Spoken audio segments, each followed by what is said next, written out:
What is going on, everybody, and welcome back to another video. If you're new here, welcome. My name is Black Pino the Apple Guy, and today I'm finally going to be doing a review of my Surface Go 3. Now, I did do an unboxing and first impressions of the Surface Go. If you want to take a look at that, I'll have a link down below if you want to take a look at that video. So basically, we're going to be just doing a quick comparison between this versus my older Surface Go, which unfortunately, if I had my older one, I would be able to actually show the difference between the two, but I actually got rid of that a couple months ago when I bought the Surface Go 3. So in terms of overall size comparison, there isn't much difference between the Surface Go 3 and the Surface Go. From the outside, they're both about the same. Screen resolution wise, you're looking at the Surface Go 3 being 1920 by 1820 or 1280, whereas the Surface Go was 1800 by 1200. The Surface Go 3 was a 10.3 or 10.5 inch screen, and the Surface Go is a 10-inch screen. So in terms of just overall outside appearances and screen wise, probably wouldn't notice that much of a difference between the two. As well, they also still have your same typical connections. You're still going to get the USB-C connection right there, the 3.5mm plug-in. You also get the typical Surface plug-in for power, and then you also get right there the micro SD slot for if you want to use external internal storage. Aside from that, pretty much everything's about the same from the outside. Now what's different is on the inside. So when it came to the Surface Go, when it first introduced back in 2018, you only got it with one choice of processor, and that was Intel Pentium Gold 54 or 4500 Y processor. Now with the Surface Go 3, you actually got two choices. You got a dual core Pentium Gold 6500Y, and then you got a dual core i3 10th gen version if you want to go a little bit more than the dual core. But I actually bought the base model of the Surface Go 3. That way, comparison between it and the Surface Go would be about the same. But other than that, I don't really think there'd be much of a difference in terms of processing power between the dual core Pentium Gold versus the i3. I think they'd be similar in terms of function, in terms of whatever you're running on it. So that's why I didn't get the Intel i3.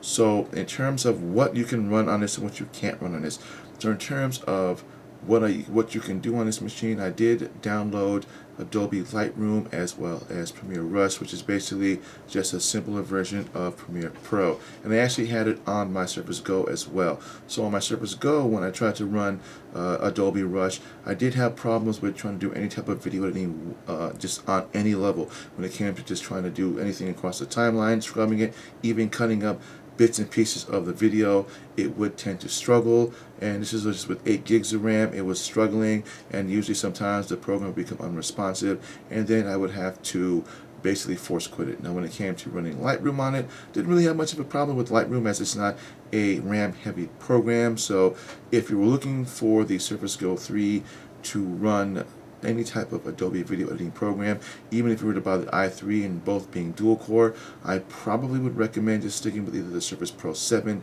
or the 8 as the Surface Go 3 in the Pentium Gold version, and even the Surface Go 3 with just the dual core i3 are just not really capable of running that type of program. Even yes, Adobe Premiere Rush, which is basically a simpler version of Premiere Pro, it just isn't really going to run it that well. Now in terms of light photo editing, whether you're running Adobe Illustrator or Lightroom or even Photoshop, you really shouldn't have much of a problem. Even if you buy the i3 version dual core with 8 gigs of RAM, you should be fairly easy in doing that. But anything beyond that, probably wouldn't recommend it.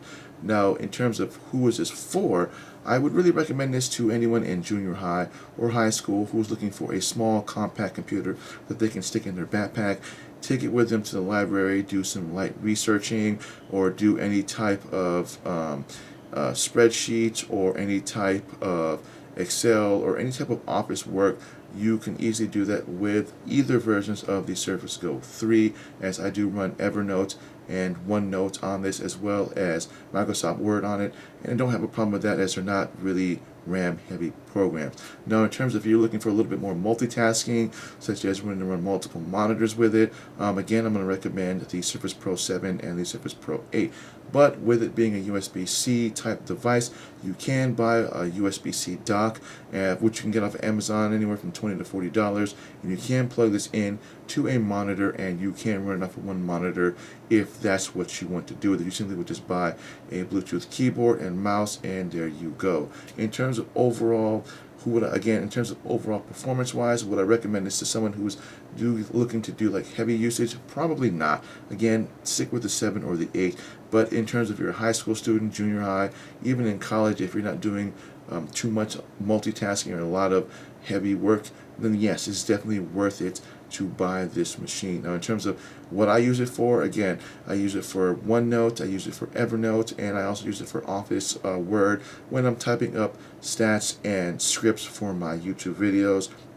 Even when it comes to just watching just regular videos on it, whether it's Netflix or YouTube, again, with the resolution that it puts out, don't really have much of a problem with it. It's, again, like I said, it's a really easy, small machine that's small and compact. You can take it with you on vacations, on a plane, pretty much do everything that you would normally do with any other computer with the Surface Go 3.